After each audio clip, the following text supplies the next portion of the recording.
coraz skromniejszy ten potok. Trochę trudno uwierzyć, że zamieni się kiedyś w potężną rzekę. No patrzcie, ma może metr szerokości. Pewnie dałbym radę tyle przeskoczyć. W czasach świetności. Minie Kraków, Warszawę, aż 1000 kilometrów dalej, jako potężna rzeka skończy w Bałtyku. Ale tak to już jest z wielkimi rzeczami. Wszystko kiedyś od czegoś się zaczyna. Wisła też. Cześć, z tej strony Mateusz i dzisiaj wybieram się ku źródłom naszej najdłuższej rzeki, na Baranią Górę.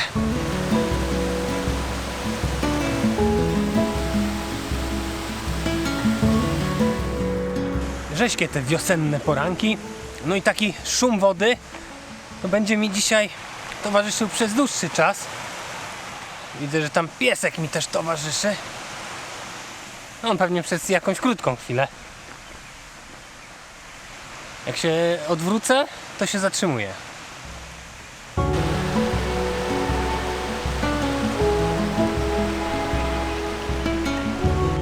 Kto wie, może to taki psi turysta. Czasami w górach jest ich trochę. Chodzą niemal na same szczyty i to na pewno mają mniejszą zadyszkę niż przeciętny turysta. No a dzisiaj ruszam sobie w kierunku właśnie Baraniej Góry. Na start wybrałem Wisłę Czarne i idę niebieskim szlakiem, doliną Białej Wisełki. Na razie taka droga, szeroka po prostu, ale za chwilę powinno być ciekawiej. No i będę zwiedzał dzisiaj miejsca, gdzie zaczyna się nasza najdłuższa polska rzeka. Miejsca, bo z tą Wisłą to nie jest taka prosta sprawa, co wam za chwilę pokażę. No jasne, że nie jest. Zresztą ja nawet nie dla Wisły tutaj przyszedłem, ale żeby nieco przewietrzyć głowę i odpocząć od takiego jednego, męczącego tematu. Ale o tym za chwilę, bo patrzcie jak ładnie szumi. Miss Szumienia 2026. Odra nie ma szans. No, wyszło słońce, więc zaraz powinno być trochę cieplej. Tam po drodze znalazłem takie ciekawe, odsłonięte skały. No ja wiem, geologia nudna rzecz i w ogóle taka trudna, ale tam można było fajnie zauważyć, jak te nasze Beskidy są zbudowane. Ja lubię używać takiego porównania, że to jest taki skalny andrut, ale nie jestem pewien, czy to nie jest nazwa lokalna. Wiecie o co chodzi? Taki wafel, krem, potem jest taki wafel, krem i takie jedno na drugim. No albo tort. Niech będzie. No i tutaj w skali skalnej wygląda to podobnie. Liczne warstwy ułożone jedna na drugiej. Powstawały miliony lat. A potem się to wszystko wzięło i wypiętrzyło. I teraz możemy po tym spacerować, zwiedzać, męczyć się na podejściach. Przed wami Flisz Karpacki. On też nie powstał w jeden weekend. Jak opisać to zjawisko z należytym naukowym szacunkiem? Oczywiście jako wafelek. Ale hej, przez żołądek do serca.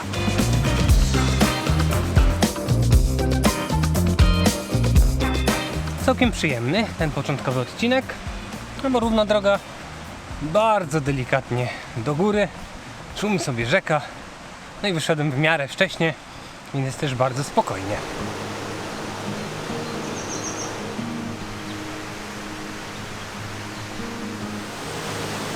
Historia mojego życia, jak tylko powiem, że jest równo asfalt i tak się idzie leniwie, no to zmienia się otoczenie. Tu już taka bardziej górska ścieżka, wąska dolina. No i mówiłem wcześniej, że z tą Wisłą to nie jest tak łatwo znowu. No Wisłę pewnie znamy wszyscy. W większości mamy takie wyobrażenie jako taka duża rzeka, która płynie tam między innymi przez Kraków i Warszawę i oczywiście wiele innych miejscowości. Wybaczcie, że nie wymienię. O, w ogóle dajcie znać w komentarzu, jak mieszkacie nad Wisłą i co to za miejscowość. Ale zanim ona stanie się tą potężną Wisłą, to jest potokiem malutkim, a w zasadzie serią potoków, bo nazwę Wisła przyjmuje, kiedy przyjmie potok Malinka. Wisłę Malinkę może kojarzycie, jak jesteście fanami skoków narciarskich. Jest tam skocznia i w ogóle. A wcześniej płynie jako Wisełka. Ale zanim stanie się Wisełką, to płynie jako Czarna Wisełka i jako Biała Wisełka. No i ja w górę tej drugiej właśnie szedłem. Zanim ona stanie się Białą Wisełką, to najpierw jest potokiem roztocznym, głębczańskim i wątrobnym. No i właśnie w górę tego trzeciego idę. Także nie jest to taka prosta historia. Tutaj znalazłem się w bardzo ładnym miejscu i jest na potoku dużo takich progów i kaskad, zwanych kaskadami Rodła.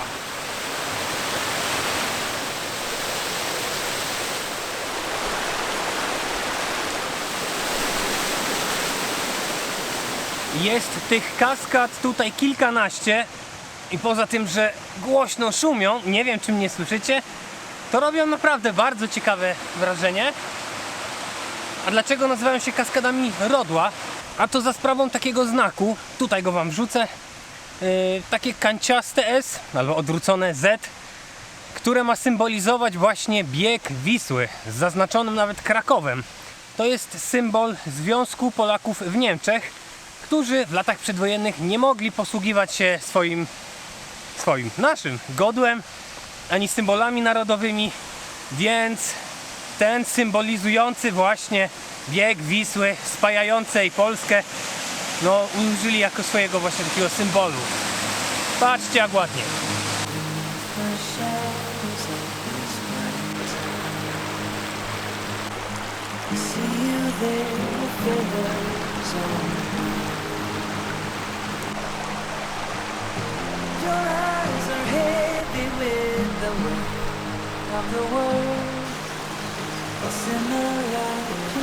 Ale jest tutaj spokojnie, maszeruje się po prostu świetnie.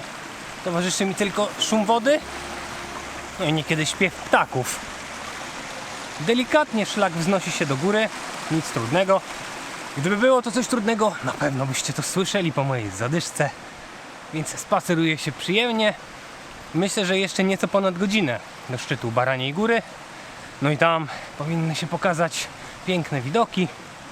A póki co taki samotny, cichy marsz do góry.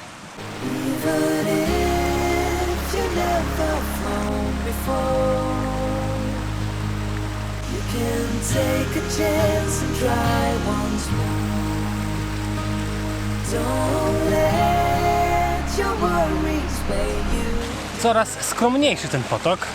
Trochę trudno uwierzyć, że zamieni się kiedyś w potężną rzekę. No a teraz widzę, że robi się tutaj bardziej stromo, tak więc do roboty. Od kaskad szlak wspina się wyżej. Potok zostaje w dole i robi się ciszej. No i to jest ten moment wycieczek, który ja osobiście bardzo lubię. Właśnie na takim etapie dopada mnie amnezja. Zapominam o wszystkich obowiązkach w dolinach i myślę tylko o tym, co przede mną. A brak szumiącego potoku wcale nie oznaczał nudy. Przyjemna ścieżka, jeszcze pewnie kilkanaście minut i będę przy granicy lasu. No o tym, że ten szlak jest taki zacieniony, tak dolina jest głęboka, świadczą też przede wszystkim te płaty śniegu. Jest już dosyć wiosennie, ale jeszcze sporo go tutaj jest miejscami. Zresztą nie no, tak wiosennie to jest w dolinach i na nizinach. Tutaj jeszcze po drzewach nie widać tej wiosny. No wiadomo, w górach wiosna przychodzi trochę później. Uwaga! No ale bardzo przyjemny spacer. Niby jest tu trochę podejścia, ale wydaje mi się, że tak w miarę jednostajnie ten teren pnie się do góry. No i pojawiły się też pierwsze skromne, ale widoki, między innymi też w kierunku Chantori.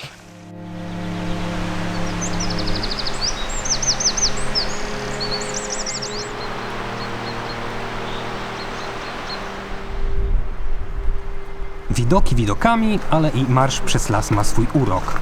No i ścieżka raczej łagodnie sunęła wyżej. Może nie było tak przyjemnie jak wtedy, kiedy znajdziesz dychę w kieszeni starej kurtki, ale dosyć blisko. No a najlepsza była świadomość, że już za kilkanaście minut miałem się znaleźć w wyjątkowo ładnym miejscu. I co ciekawe, miejscu, które w czasie ostatniej wizyty wymęczyło mnie znacznie bardziej. No i jestem na grzbiecie, wyszło słońce. No i to jest dla mnie znajoma ścieżka. Ostatnim razem, kiedy tu byłem w zdecydowanie gorszej formie niż teraz. Poszedłem główny szlak beskidzki, najdłuższy szlak w polskich górach. No i tu prawie miałem już 40 km około tego dnia. A teraz świeży, zadowolony, pogoda piękna. Tam z tyłu widać Skrzyczne, najwyższy szczyt Beskidu Śląskiego z taką charakterystyczną wieżą przekaźnikową. No i 10 minut i będę na wierzchołku.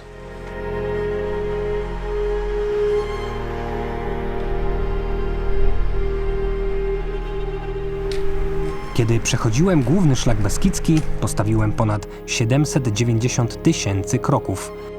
I pierwszy z nich był pełen niepewności.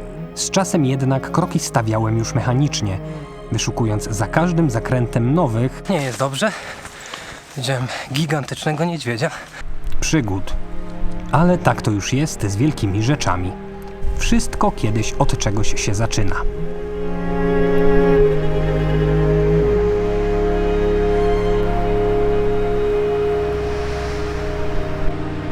No i jest szczyt. To będzie już moja 4. wizyta tutaj. Ale ostatnio jak byłem, to ta wieża widokowa była w remoncie. Więc teraz zobaczę, czy moje obawy związane z wychodzeniem na takie konstrukcje trochę zmalały. Bo przy mojej pierwszej wizycie, lat temu, było naprawdę nieciekawie.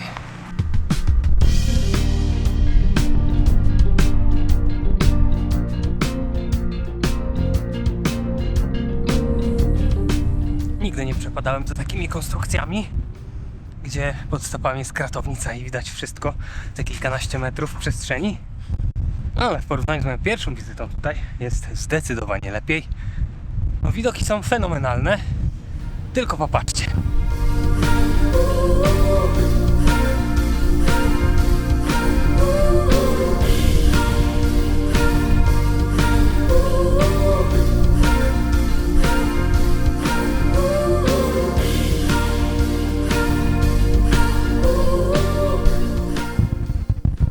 Tutaj taka stylowa panorama z zaznaczonymi szczytami, więc można sobie poznać otoczenie.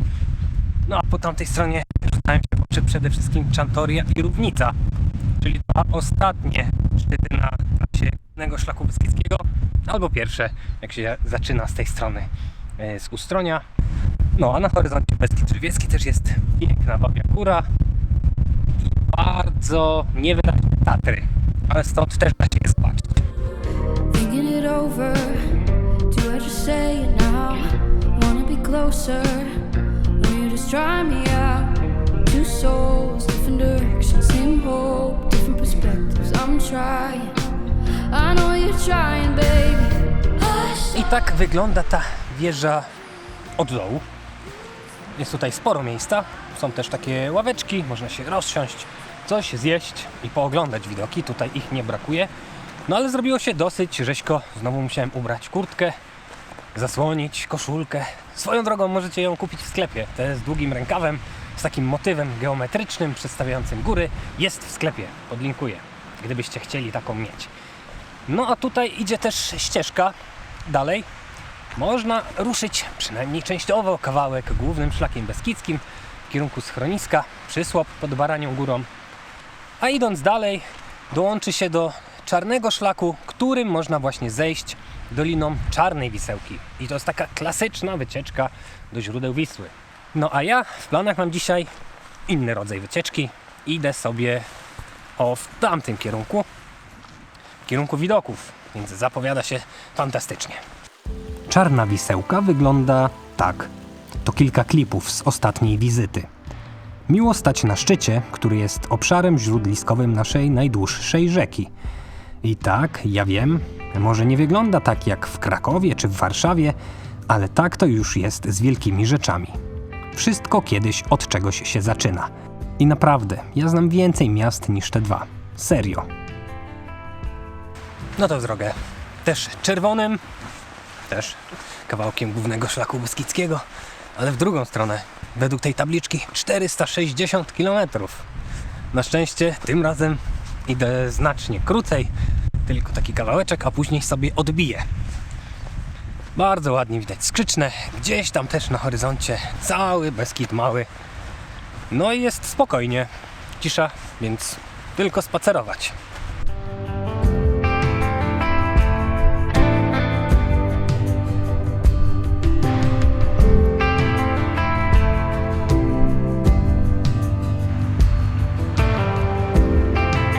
Teraz w dół. No momentami tak dosyć nawet stromo, po takim zerodowanym zejściu, a potem znowu będzie pod górkę, taki to odcinek mnie czeka, ale dosyć malowniczo jest, bo co prawda są wokół mnie drzewa, ale jest bardzo dużo prześwitów tutaj na tym grzbiecie.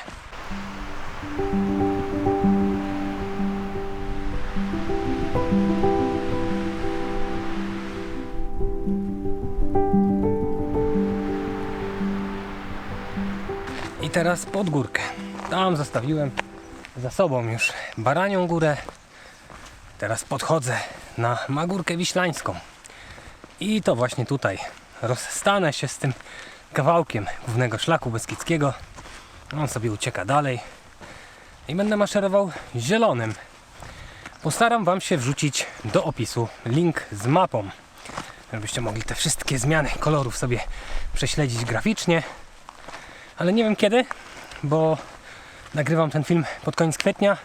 Czekają mnie teraz trudne tygodnie. Nie wiem kiedy go wrzucę, kiedy go zmontuję i kiedy mi się uda coś napisać i wrzucić mapę. Ale dam znać.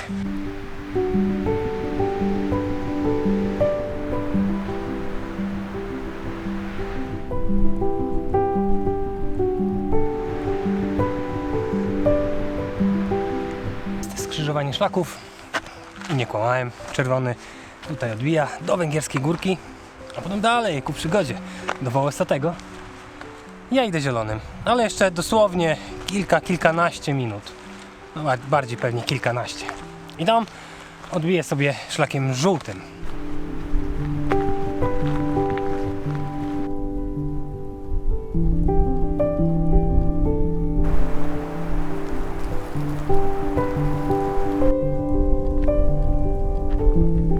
Doków nie brakuje. O, tam widać Skrzyczne, najwyższe w Beskidzie Śląskim, i ten grzbiet ciągnący się w kierunku Malinowskiej Skały, tej z taką słynną wychodnią skalną. No a ja idę na ten taki wcześniejszy wierzchołek, tam widać taką charakterystyczną ścieżkę i tam będę odbijał potem w lewo.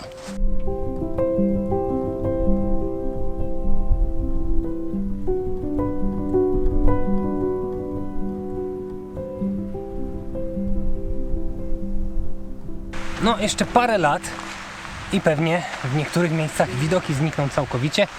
Coraz wyższe te świerki. Kiedy byłem tutaj pierwszy raz jakieś, nie wiem, 10, może 9 lat temu, to były jeszcze niższe, więc dało się trochę więcej pooglądać. Pewnie za jakiś czas o widokach można będzie tutaj pomarzyć i powspominać. A swoją drogą, już mogę mówić trochę jak taki stary dziad. Pokażę Wam trochę takich archiwalnych zdjęć, jak to wyglądało kiedyś. Żeby nie było, że zmyślam. No i chyba rzeczywiście mi się nie wydawało. Choroby, zanieczyszczenia, grzyby, owady, potężne wichury, no i oczywiście gospodarka człowieka. Wiele było powodów, dla których te widoki się tu otworzyły. Świerki? Tak średnio. Rosną tak do pół metra rocznie. Tak to już jest z wielkimi rzeczami. Wszystko kiedyś od czegoś się zaczyna. Może więc za kolejne 10 lat ktoś tu przyjdzie i będzie stał w lesie, zastanawiając się, co tu kiedyś było. Fajny ten szlak, bo co chwilę pokazuje się coś nowego. Tam odkryło się Jezioro Żywieckie. Jest też zarysowany Beskid Mały.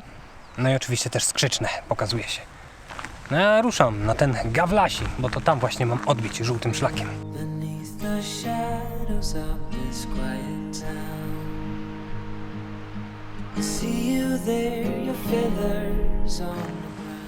No i jest skrzyżowanie szlaków.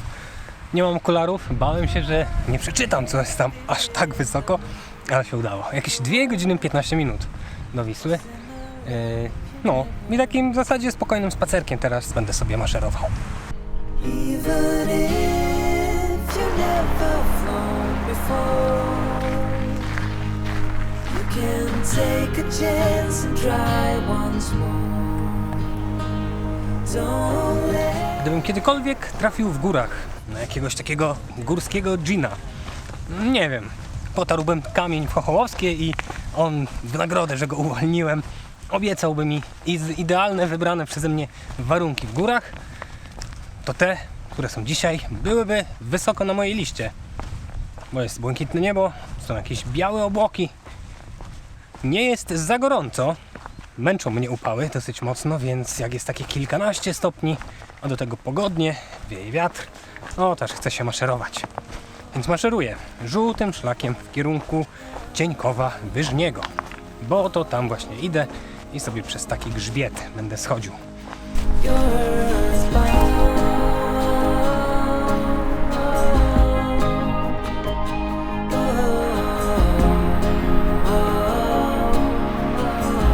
O, i to jest przestrzeń.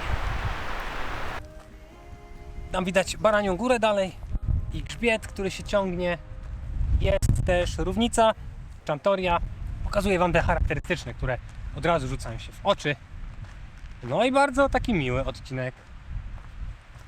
A swoją drogą, to po tej stronie jest Dolina Malinki, czyli po przyjęciu tutaj Wisełka zmienia nazwę na Wisła, tak oficjalnie. Więc rzeczywiście dzisiaj taki spacer w kierunku źródeł najdłuższej naszej rzeki. No i bardzo ładnie się robi, jest coraz więcej takich obłoczków. Kto wie, może Jean słucha, może podsłuchuje.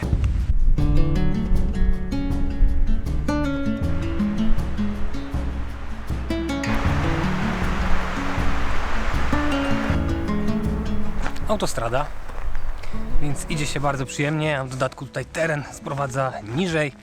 Jest trochę widoków, jest na czym zawiesić oko. Cały czas widzę, nie kłamię, mimo braku okularów widzę wieżę na Baraniej Górze. No miła wycieczka. Tutaj już niżej nawet pojawiają się ślady wiosny. Jest też inna trochę wystawa, bo jak szedłem w dolinie, no to ona rzeczywiście taka zacieniona i śnieg był, mało tego słońca. A ten grzbiet taki wystawiony, no jakieś listki pojawiają się na drzewach. Tak miło. Ale jeszcze milej będzie w drugiej połowie maja. Bo to właśnie wtedy zdawać miałem egzamin przewodnicki. Więc mimo, że filmy nagrałem w kwietniu, montaż musiał poczekać na nieco luźniejszy czas. I teraz wrzucam go już po fakcie, kiedy wiem, że wszystko zaczyna się od czegoś małego. Jak Wisła. Cieńków Wyżni już za mną. No jak nazwa mogłaby sugerować, czeka mnie jeszcze Cieńków Niżni. Ale to nie wszystko, bo po środku jest jeszcze Postrzedni, czyli pośredni, tak na dobrą sprawę. Jest ich 3. Nie są specjalnie wybitne, nie odznaczają się w terenie jakoś mocno. Po prostu w przyszłości w tych miejscach stały szałasy, przy których wypasano owce. Bo ten grzbiet był właśnie takim bardzo dużym ośrodkiem pasterskim Wisły.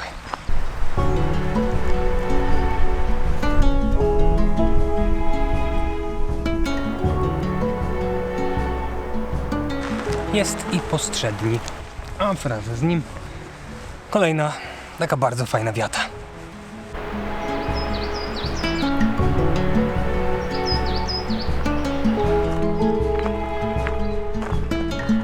Wydaje mi się, że tutaj z głównej drogi odbija taka ścieżynka na jakąś polanę widokową. Idę pooglądać. Chciałoby się powiedzieć, że warto być czujnym, bo widok stąd jest naprawdę bardzo ładny, ale ta ścieżka prowadzi tam niżej, więc i tak wychodzi się na otwarty teren. Ale jest naprawdę bardzo ładnie. Panorama o taka. To kolejne miejsce, w którym można zobaczyć, jak góry się zmieniają. Kiedyś w okolicy wypasano setki owiec. Dzisiaj taki widok to już wyjątek. Szlak na tym odcinku to natomiast taka beskidzka autostrada. Tylko z lepszymi widokami i bez opłat. Tak przyjemnie tutaj jest, ale mój wzrok przykuło przede wszystkim znajdujące się tam w oddali jezioro Czerniańskie, gdzie wpadają obie te wisełki, czarna i biała, później płynie rzeka Wisełka. No i potem wpada do niej Malinka i płyną razem jako Wisła. O, już na pewno będziecie wiedzieć po tym dzisiejszym odcinku. Trochę nadużywałem tych nazw, ale wszystko będzie jasne. A ponad tym jeziorem znajduje się taki kompleks, w zasadzie teraz kompleks Zameczek na Zadnim Groniu, czyli budynek ofiarowany w prezencie Ignacemu Mościckiemu, byłemu prezydentowi. Teraz też znajdujący się właśnie w gestii prezydenta RP. No i ta ścieżka tak sobie ładnie wygląda dalej. Powoli zbliżał się finał mojej wycieczki. Odwiedzić miałem już tylko jedno miejsce, a potem na parking, tuż przy Wisełce. I gdybyście się zastanawiali, po co mi ten cały egzamin i stres, to odpowiedź jest na początku filmu, przy tym szerokim na metr strumyku. Wszystko się od czegoś zaczyna. Może poza wszechświatem. Chyba. Nie wiadomo. Ale tutaj jest ładnie. Patrzcie tylko, jaki taki ciekawy, sielski klimat. No a w międzyczasie dotarłem do takiego rozdroża szlaków. I rzeczywiście żółtym można iść dalej, na Cieńków Niżni. Tylko później musiałbym wracać drogą przez dłuższy czas i nie jest mi to na rękę. Więc podejdę sobie niebieskim, takim krótko sprowadzającym mnie w kierunku parkingu. Kiedy pojechałem po studiach pierwszy raz w góry, nie sądziłem, że wejdę kiedyś na Baranią Górę. Kiedy 10 lat temu byłem tu pierwszy raz, nie sądziłem, że przejdę kiedyś GSB. Nie sądziłem też, że zobaczę masę ciekawych szlaków, wejdę na 5000 czy zostanę przewodnikiem beskidzkim. Ale tak to już jest z wielkimi rzeczami. Wszystko kiedyś od czegoś się zaczyna. Wisła też. Kto więc wie, gdzie ten nurt mnie jeszcze kiedyś zaprowadzi. Mam nadzieję, że podobał Wam się ten odcinek, tak jak mnie podobała się ta trasa. No bardzo urokliwa pętelka, taka na 6 godzin chodzenia, mniej więcej plus przerwy. Koniecznie je doliczcie, bo jest tutaj gdzie odpoczywać i podziwiać widoki. No a na sam koniec gorąco pozdrawiam wszystkich patronów kanału, link w opisie, ale też wszystkich Was, którzy zostawiacie swoje reakcje, jakieś komentarze. Więc wielkie dzięki, bardzo to doceniam. No a teraz trzymajcie się dobrze i do zobaczenia w kolejnym odcinku.